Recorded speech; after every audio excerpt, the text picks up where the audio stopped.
Good morning mga idol, ako nga pala si Kabiker. Siyempre Sunday na naman, bisyo ko na naman to.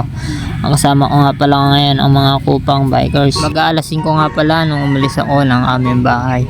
Dito na nga pala ako dumaan sa may Kabuyaw bayan. Siyempre takbong pogi lang tayo mga idol hanggang makarating na nga pala ako dito sa may SM Santa Rosa. Medyo madilim pa nga.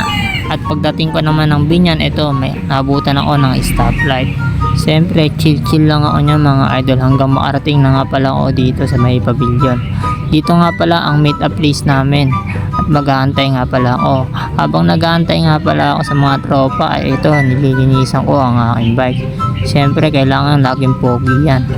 At pagdating ng mga tropa ay agaran na nga pala kami umalis dyan. 6:33 nga nung umalis kami dito sa may pavilion. Siyempre chill lang pala kami dito hanggang rating na nga pala kami dito sa may shortcut papuntang Nuvale.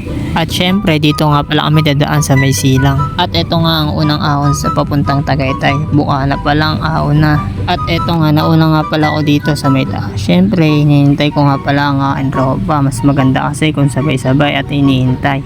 At pagdating nga pala namin dito sa may Tagaytay, magka-kape nga lang pala kami dito at magsusuman. Syempre pagtapos niyan uuwi na. Ito nga pala yung mga bike nila. Sila pala ay mga naka-road bike, ako lang pala dito ay naka-MTB. At dito nga ay nakababa na nga pala kami dito sa may Nuvale. Syempre nagkukwentuhan muna nga pala kami bago kami utang-utang. At ako ay solo na lang pala pauwi dyan. Syempre sila doon papuntang Santa Rosa, Balibago dadaan at ako dito naman papuntang Nuvale. Mas maganda nga pala dito dumaan, malawak at di traffic. Syempre mas maaga akong makakauwi ng aming bahay. Salamat nga pala sa mga tropang kupang bikers. Solid kayong kasama.